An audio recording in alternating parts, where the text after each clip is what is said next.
جس نے رمضان کے مہینے کو سید الشہور بنا دیا. شہر رمضان الذی انزل فیہ القرآن ھدی للناس وبینات من الہدی والفرقان. شہر رمضان الذی انزل فیہ القرآن ھدی للناس وبینات من الہدی والفرقان. رمضان کا مہینہ وہ بابرکت مہینہ جس میں قرآن نازل ہوا. رمضان کے مہینے میں بھی تو 29-30 دن ہوتے ہیں نا، لیکن اس مہینے کو عظمت کس نے دی؟ قرآن نے. رمضان کو تمام مہینوں کا سردار کس نے بنایا؟ قرآن نے. اگر رمضان کی طاق رات تھی اور اسی رات کے اندر جبرائیل انسانی شکل میں آئے اور غار حرا میں داخل ہوئے، محمد ابن عبداللہ کے پاس بیٹھ گئے اور بیٹھتے ہی ان سے کہنے لگے اقرا یا محمد، اے محمد پڑھو. سوال دیکھیے، اقرا یا محمد، اے محمد پڑھو. کس سے کہا جا رہا پڑھو؟ جس کو کسی نے پڑھایا نہیں. کس سے کہا جا رہا پڑھو؟ جس نے کسی کے سامنے دان ہوئے تلمس تہ نہیں کیا. کس سے کہا جا رہا پڑھو؟ جس کے باپ نہیں تھے، ماں نے پڑھایا نہیں، دادا نے پڑھایا نہیں، چاچا نے پرورش کی لیکن پڑھایا نہیں. امی جیسے ماں کے پیٹ سے کوئی بچہ پیدا ہوتا ہے، جیسے وہ پڑھنا لکھنا نہیں جانتا، بالکل ویسی اس سے کہا جا رہا ہے پڑھو.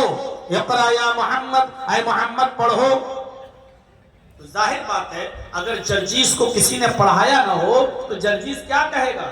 ارے بھائی ہم سے کہہ رہے پڑھو، میں کیا پڑھوں، میں تو پڑھنا نہیں جانتا، میں پڑھا لکھا نہیں. یہی جواب دیا محمد رسول اللہ صلی اللہ علیہ وسلم نے. تم مجھ سے کہہ رہے پڑھو، ما انا بقاری. دیکھیے بخاری کتاب بدل وحی، ما انا بقاری، میں پڑھا ہوا نہیں ہوں. میں کیا پڑھوں؟ میں پڑھنا نہیں جانتا، میں پڑھا ہوا نہیں ہوں. حضرت جبرائیل نے محمد رسول اللہ کو، جو ابی ابن عبداللہ ہیں، پکڑا، سینے سے لگایا، کس کے دبایا. جیسے بہت دنوں کے بعد کوئی آپ سے ملے تو آپ محبت میں اس کو سینے سے لگا کے دباتے، ارے یار کہاں تھے اتنے دنوں سے، بھول گئے مجھے. جبرائیل امین نے دبایا، کھینچا، سینے سے لگایا اور اتنی زور سے دبایا کہ اللہ کے نبی فرماتے ہیں لقد خشیت علی نفسی، مجھے یہ ڈر لگا کہ کہیں میری جان نہ چلی جائے. لقد خشیت علی نفسی، مجھے اپنی جان کا خطرہ محسوس ہوا کہ کہیں میری جان نہ چلی جائے. اور اس کے بعد پھر چھوڑ دیا. اور چھوڑنے کے بعد کہا اقرا یا محمد، اے محمد پڑھو. پھر وہی سوال، پڑھو. طلبہ جانتے ہیں، اساتذہ جانتے ہیں، جامعہ ہے، بخاری کا درس ہوتا ہے یہاں. میرے بھائیوں، کہا اقرا یا محمد، دوبارہ پڑھو اے محمد. اللہ کے نبی نے پھر وہی جواب دیا، ما انا بقاری، مجھ سے پڑھنے کے لیے کہنے والے میں پڑھنا نہیں جانتا. دوبارہ پکڑا، سینے سے لگایا اور زور سے دبایا.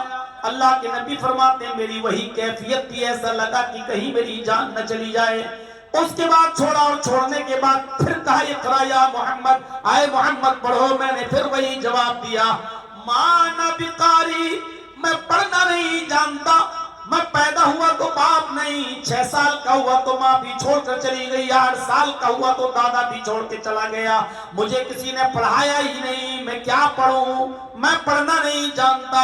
بعض روایتوں میں آتا ہے کہ اللہ کے نبی نے جبرائیل سے کہا تم مجھے بار بار پڑھنے کے لیے کہہ رہے ہو، پڑھو پڑھو، ماذا قرؤ، تم ہی بتاؤ کہ میں کیا پڑھوں. جب میں کہہ چکا ہوں کہ پڑھنا نہیں جانتا اور بار بار کہہ رہا ہوں تو تم ہی بتاؤ کہ میں کیا پڑھوں. اب حضرت جبرائیل امین تیسری بار دباتے ہیں اور دبانے کے بعد چھوڑتے ہیں اور چھوڑنے کے بعد کہتے ہیں اقرا باسم ربک الذی خلق، خلق الانسان من علق، اقرا وربک الاکرم الذی علم بالقلم، علم الانسان ما لم یعلم. اے محمد پڑھو اس رب کے نام سے جس نے پیدا کیا. اقرا باسم ربک الذی خلق. آگے والی آیتیں بھی چھوڑ دو، پڑھو. اس آیت پر غور کرو، پڑھو اس رب کے نام سے. محمد الرسول اللہ کو الف با تا سا نہیں پڑھایا جا رہا ہے، اے بی سی ڈی نہیں پڑھائی جا رہی ہے. آپ کے یہاں کوئی بچہ چھوٹا ہو 3 سال کا 4 سال کا تو آپ نرسری میں ایڈمیشن دلاتے ہیں اس کو, اور نرسری میں پڑھنے والے بچے کو A for apple B for bird ہی پڑھایا جاتا ہے, اکثر سمجھائے جاتے ہیں, ڈائریکٹ اس کو بایو کیمسٹری فزکس بھگول جغرافیہ نہیں پڑھایا جاتا.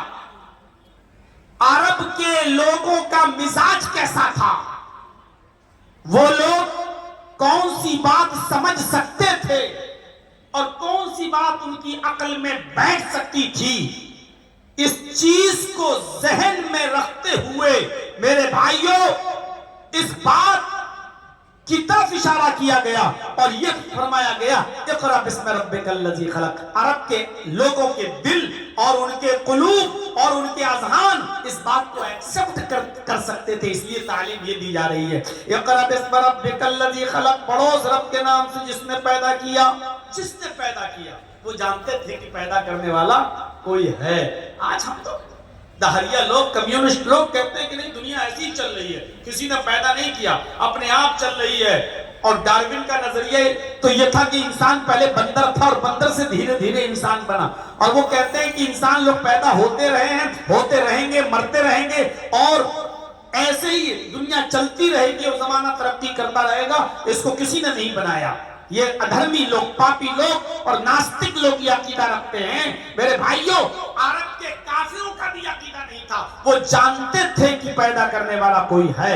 اس لیے تعلیم اس کی دی جا رہی ہے کہ پڑھو اس رب کے نام سے جس نے پیدا کیا. اقرأ بسم ربک الذی خلق, پڑھو اس رب کے نام سے جس نے پیدا کیا. کیونکہ عرب کے لوگ جانتے تھے ایک چھوٹی سی سوئی اور ایک ماچس کی ڈبی, ماچس کا کھوکھلا بھی, میچ باکس کا کھوکھلا بھی, اوپر کی ڈبی بھی بغیر کسی بنانے والے کے وجود میں نہیں آ سکتی ہے.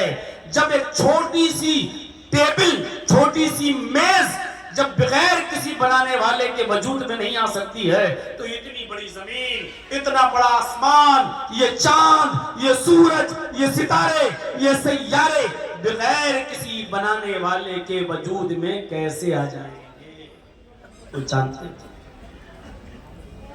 یہ تو آج سائنس نے ترقی کی ہے, آج پتا چلا ہے, ورنہ عرب کے کافر پہلے ہی سے عقیدہ رکھتے تھے.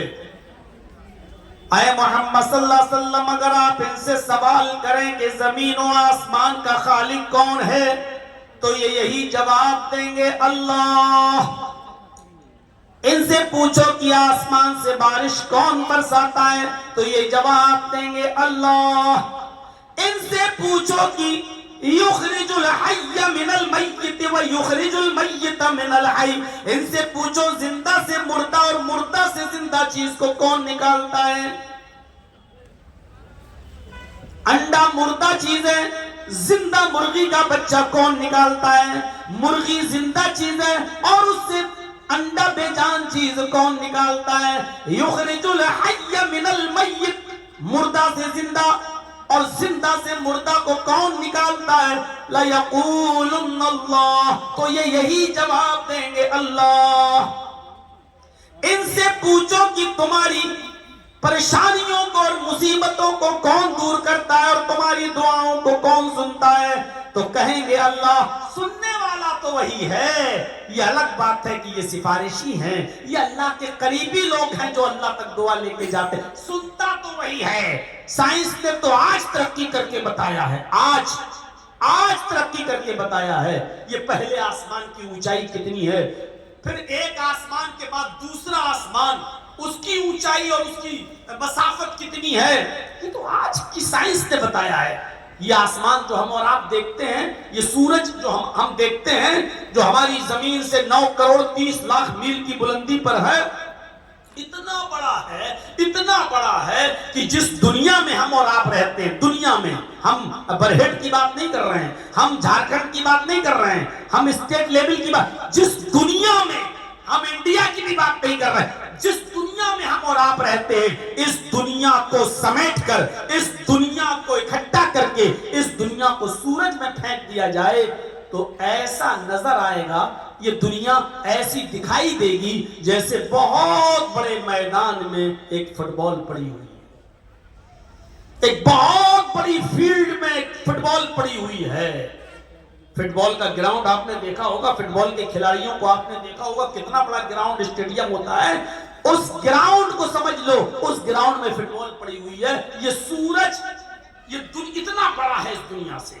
اب آپ اندازہ لگاؤ کہ یہ دنیا ایک فٹ بال ایک گیند کی طرح دکھائی دے تو سورج کتنا بڑا ہے، پھر سورج کے اوپر سیارے، پھر سیاروں کے اوپر کہکشائیں۔ ایک کہکشاں ایسی ہے کہ جس کی روشنی کو زمین پر آنے میں 3 ارب سال لگتے ہیں، جس روشنی کو زمین پر آنے میں 3 ارب سال لگتے ہیں، جبکہ روشنی ایک سیکنڈ میں 3 لاکھ میل کی رفتار سے چلتی ہے۔ غور کرو، دماغ خود کی نسیں نہ پھٹ جائیں، کہیں برین ہیمریج نہ ہو جائے۔ روشنی کتنے رفتار سے چلتی ہے؟ آنکھ بند کرو کھولو، بس 1 سیکنڈ، اتنی دیر میں 3 لاکھ میل کی رفتار طے کر لیتی ہے۔ سوچ رہے ہیں آپ؟ آنکھ کھولو، آنکھ بند کرو کھولو، 1 سیکنڈ ہو گیا، 1 سیکنڈ میں 3 لاکھ میل کی رفتار سے روشنی چل رہی ہے۔ اب سوچو 60 سیکنڈ میں، 1 منٹ میں کتنی طے کرتی ہوگی، پھر 1 گھنٹے میں کتنی طے کرتی ہوگی، پھر 24 گھنٹے میں کتنی طے کرتی ہوگی، پھر 1 ہفتے میں کتنا طے کرتی ہوگی، پھر 1 مہینے میں کتنا طے کرتی ہوگی، پھر 1 سال میں کتنا طے کرتی ہوگی، پھر 1000 سال میں کتنا طے کرتی ہوگی، پھر 100,000 سال، 1 لاکھ سال میں اس کو کتنا سال لگتا ہے؟ اس روشنی کو زمین پر آنے میں 3 ارب سال لگتا ہے۔ اس کے اوپر ایک اور کہکشاں ہے، اس کی روشنی کو زمین پر آنے میں 10 ارب سال لگتا ہے، اور اس کے اوپر بھی ایک کہکشاں ہے۔ اس کہکشاں کے بارے میں سائنٹسٹ کہتے ہیں کہ اس کی روشنی کو چلے ہوئے 20 ارب سال ہو چکے ہیں۔ اس روشنی کو چلے ہوئے 20 ارب سال ہو چکے ہیں، لیکن ابھی تک وہ روشنی زمین پر نہیں پہنچی ہے۔ ابھی کتنے سال اور لگیں گے پتہ نہیں، لیکن جو کہکشاں سب سے اوپر ہے اس کی روشنی کو چلے ہوئے 20 ارب سال کا زمانہ گزر چکا ہے، لیکن ابھی تک وہ روشنی زمین پر نہیں آئی ہے۔ ابھی پہلا آسمان نہیں آیا ہے، اس کے بعد پہلا آسمان، پھر ایک آسمان سے دوسرے آسمان کی دوری 500 سال کے برابر، پھر دوسرے سے تیسرے آسمان کی دوری 500 سال کے برابر، پھر تیسرے سے چوتھے آسمان کی دوری 500 سال کے برابر، اور چوتھے آسمان سے 5ویں آسمان کی دوری 500 سال کے برابر، پھر 5ویں آسمان سے 6ٹھے آسمان کی دوری 500 سال کے برابر، پھر 6ٹھے آسمان سے 7ویں آسمان کی دوری 500 سال کے برابر، اور 6ٹھے آسمان سے 7ویں آسمان کی دوری پھر 500 سال کے برابر، اور 7ویں آسمان کے اوپر ایک سمندر۔ اللہ کا عرش پہلے سمندر پہ تھا، یہ تو حدیثوں میں آپ نے پڑھا ہوگا میرے بھائیوں۔ 7ویں آسمان کے اوپر سمندر، پھر سمندر کے اور اوپر جائیے تو پھر عرش الہی، اس عرش کے اوپر اللہ، اور اس عرش کے اوپر اللہ کیا کہتا ہے کہ جب خولہ بنت ثعلبہ اور اوس ابن صامت جب آپس میں زہار کر لیے، اور اوس ابن صامت نے اپنی بیوی خولہ بنت ثعلبہ سے کہا انت علی کظہر امی، تو مجھ پر میری ماں کی طرح حرام ہو چکی ہے، اور خولہ بنت ثعلبہ جب اللہ کے نبی کے پاس آئی اور کہنے لگی اے اللہ کے رسول، میرے شوہر نے مجھے اپنے اوپر ماں کی طرح حرام کر لیا ہے، ہمارے اور ہمارے شوہر کے درمیان کوئی راستہ نکالیے۔ حضرت عائشہ فرماتی ہیں کہ وہ دونوں گفتگو کر رہے تھے، خولہ بنت ثعلبہ اور محمد رسول اللہ، یہ دونوں گفتگو کر رہے تھے، اور میں اسی حجرے میں دوسرے کونے میں بیٹھی ہوئی تھی۔ لم اسمع کلامہما، اللہ کے نبی کی اور محمد رسول اللہ کی اور خولہ بنت ثعلبہ کی گفتگو ہم کو سنائی نہیں دے رہی تھی، میں نہیں سن پا رہی تھی۔ اسی کمرے میں موجود ہیں اللہ کے نبی خولہ بنت بنت ثعلبہ سے کیا باتیں کر رہے ہیں اور خولہ بنت ثعلبہ اللہ کے نبی سے کیا کہہ رہی ہیں. اللہ کے نبی اور خولہ دونوں گفتگو کر رہے تھے. میں اسی حجرے میں موجود تھی. لم اسمع کلامہما, مجھے ان دونوں کی باتیں سنائی نہیں دے رہی تھی. لیکن اتنی بلندی پر ہونے کے بعد بھی اللہ کیا کہہ رہا ہے, واللہ یسمع تحاورکما, اللہ تم دونوں کی گفتگو کو سن رہا تھا. اللہ تم دونوں کی گفتگو کو سن رہا تھا. اے محمد رسول اللہ, ان کو بلاؤ, وہ مسجد میں, مسجد نبوی میں بیٹھی ہوئی ہے, اپنے دونوں ہاتھوں کو بلند کر کے اللہ کو پکار رہی ہے. آپ نے کوئی راستہ نہیں نکالا ہے. اللہ نے اس عورت کی دعا کو سن لیا.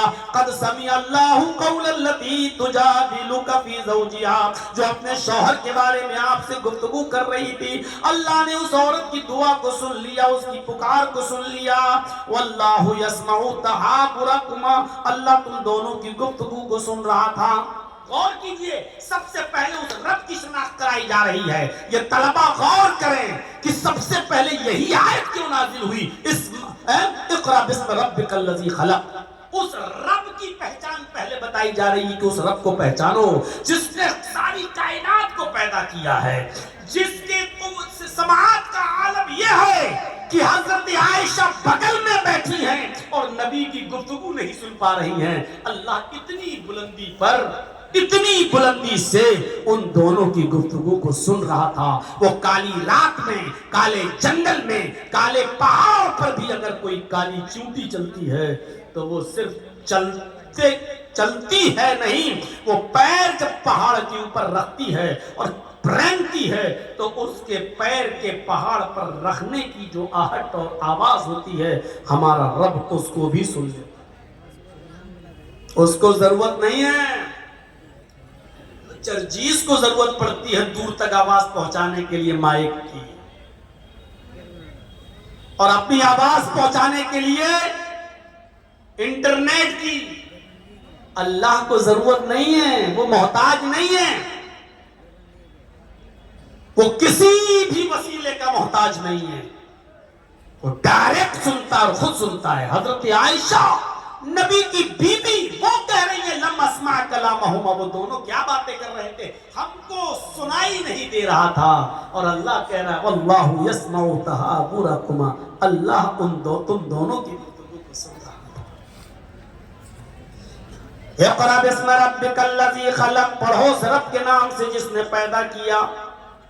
سب سے پہلے تعلیم کی وہی ہو رہی ہے, پہچانو اس رب. ہر آدمی جب رب پر غور کرے گا تو ایک دم سمجھ میں آ جائے گا کہ زمین اور آسمان کا خالق, چاند و سورج کا خالق, سیاروں و کہکشاؤں کا خالق وہی ہے, اور جو کچھ بھی ہمیں مانگنا ہے اسی سے مانگنا ہے. تو سب سے پہلے تعلیم یہ دی جا رہی ہے. اب آئیے, اب تعلیم تو بہت ہے اور میں آپ کو بالکل منع نہیں کرتا ہوں اور کرنا بھی نہیں چاہیے. آپ کو دین کے ساتھ ساتھ دنیاوی تعلیم کی بھی ضرورت ہے اور دونوں کو لے کر چلنا ہے. جیسے قرآن میں یہ دعا بتائی گئی, ربنا آتنا فی الدنیا حسنۃ وفی الآخرۃ حسنۃ وقنا عذاب النار. اس میں دنیا بھی مانگنے کا حکم ہے اور آخرت بھی مانگنے کا حکم ہے. اسی طریقے سے آپ جب دنیا میں آئے تو دنیاوی تعلیم بھی آپ کو حاصل کرنا ہے اور اخروی تعلیم بھی حاصل کرنا ہے, دینی تعلیم بھی حاصل کرنا ہے. بغیر دنیا کے آپ ادھورے ہیں.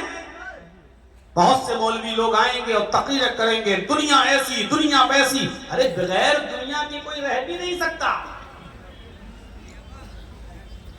دنیا کے لیے زندگی گزارنے کے لیے دنیا کی چیزوں سے فائدہ اٹھانا ضروری ہے.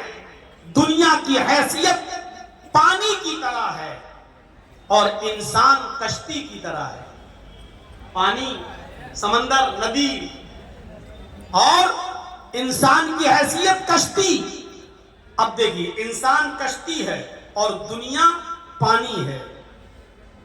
کشتی بغیر پانی کے نہیں چل سکتی ہے. اگر ناؤ کو پانی کے باہر لا کر کھڑا کر دو تو وہ چلے گی؟ نہیں چلے گی. اس کا مطلب یہ ہوا کہ کشتی کو پانی کی ضرورت ہے پانی ہوگا تبھی وہ چلے گی. اس کا مطلب یہ ہے کہ انسان کشتی ہے اور دنیا پانی. تو انسان کو دنیا کی ضرورت ہر حال میں ہے، جیسے کشتی کو اور ناؤ کو پانی کی ضرورت ہر حال میں ہے. لیکن ایک بات یاد رکھیے گا، ناؤ جب تک پانی کے اوپر ہے چلے گی. آپ اس کو کھیر رہے ہیں چلے گی. لیکن ندی کا پانی، تالاب کا پانی یا سمندر کا پانی یا جمنا کا پانی اگر کشتی کے اوپر بھر دو گے، سوراخ کر دو گے اور کشتی کے اوپر اگر لا دو گے تو کشتی بھی ڈوبے گی. کشتی بھی ڈوبے گی اور کشتی میں جتنے لوگ بیٹھے ہوئے ہیں وہ بھی ڈوب جائیں گے اور ہلاک و برباد ہو جائیں گے. جب کشتی تب تک چلے گی جب تک وہ پانی کے اوپر ہے اور دائیں بائیں ہے، چلے گی. لیکن اگر سمندر کے پانی کو کشتی کے اوپر آپ نے لانے کی کوشش کی تو کشتی بھی ڈوبے گی اور آپ بھی ڈوبیں گے. آپ دنیا کی ضرورت ہر انسان کو ہے، لیکن جب تک دنیا سے ضرورت کے تحت دنیا کو استعمال کرو گے تو فائدے میں رہو گے، اور جہاں دنیا کو اپنے اوپر سوار کرنے کی کوشش کی تو آپ بھی برباد ہوگے اور یہ دنیا بھی برباد ہوگی. دنیا تو چھوٹتی جا رہی ہے. یہ 2 دن ایک پچھلی سال آپ کے سامنے آیا تھا، اس سال پھر آپ کے روبرو ہوں. 1 سال دنیا مجھ سے چھوٹ چکی ہے. کہاں گئی دوستی؟ یہ دنیا کہہ رہی ہے کہ تم نے 1 سال مجھے کھو دیا ہے، تم مجھ سے دور ہو چکے ہو. اور آخرت کہہ رہی ہے تم 1 سال میرے قریب ہو چکے ہو. 1 سال میرے قریب ہو چکے ہو. ارتحالت دنیا مدبرتن، یہ دنیا پیٹ دکھا کر بھاگ رہی ہے.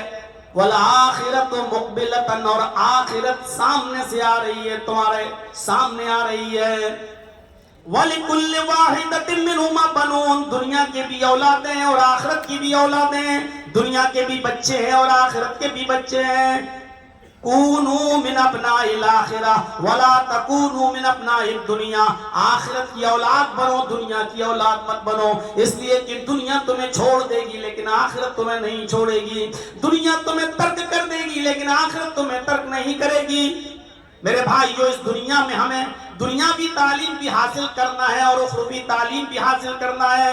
اب تو آپ کیا کریں گے تعلیم حاصل؟ اب تو میرا اشارہ ہے آپ اپنی اولاد کو دین بھی سکھائیے اور دنیا بھی سکھائیے. جیسے دنیا میں ہم آئے ہیں تو دنیا بھی کما رہے ہیں اور آخرت بھی، دونوں چیزیں ضروری ہیں. اور اللہ نے خود بتایا ربنا آتنا فی الدنیا، یہ دعا مانگا کرو کہ اللہ اے ہمارے رب دنیا میں جو اچھائیاں ہیں وہ ہمیں عطا فرما، وفی الآخرت حسنہ، اور آخرت میں جو بھلائیاں ہیں وہ تو ہمیں عطا فرما. دنیا کی بھی اچھائیاں طلب کرو اور آخرت کی بھی. اسی طریقے سے دنیا کی بھی تعلیم حاصل کرو اور آخرت کی تعلیم بھی حاصل کرو. لیکن یاد رکھنا دینی تعلیم فرض ہے اور دنیاوی تعلیم فرض کفایہ ہے. دنیاوی تعلیم، دینی تعلیم فرض عین ہے. جیسے نماز فرض ہے، روزہ فرض ہے، اسی طریقے سے دینی تعلیم بھی فرض ہے. اور اس کی دلیل کیا ہے؟ اس کی دلیل ہے طلب العلم فریضۃ علی کل مسلم. مسلم میں لڑکا لڑکی، مرد عورت دونوں شامل ہے. اللہ کے نبی نے فرمایا کہ علم دین کا حاصل کرنا، طلب العلم فریضۃ، اور العلم میں الف لام تخصیص کا ہے، خاصیت بتلا رہا ہے. علم دین، خاص علم دین کا حاصل کرنا یہ فرض ہے ہر مسلمان پر، چاہے وہ مرد ہو یا عورت ہو. طلب العلم فریضۃ علی کل مسلم، علم دین کا حاصل کرنا فرض ہے ہر مسلمان پر، چاہے وہ لڑکا ہو یا لڑکی. اور دنیا کا علم یہ فرض کفایہ ہے، حاصل تو کرو. آج کل ضرورت ہے میرے بھائیوں ایڈوکیٹس کی جو ہمارے ہاں ہوں، آج کل ضرورت ہے انجینئروں کی جو ہمارے یہاں ہوں، آج کل ضرورت ہے IPS ادھیکاریوں کی جو ہم میں سے ہوں.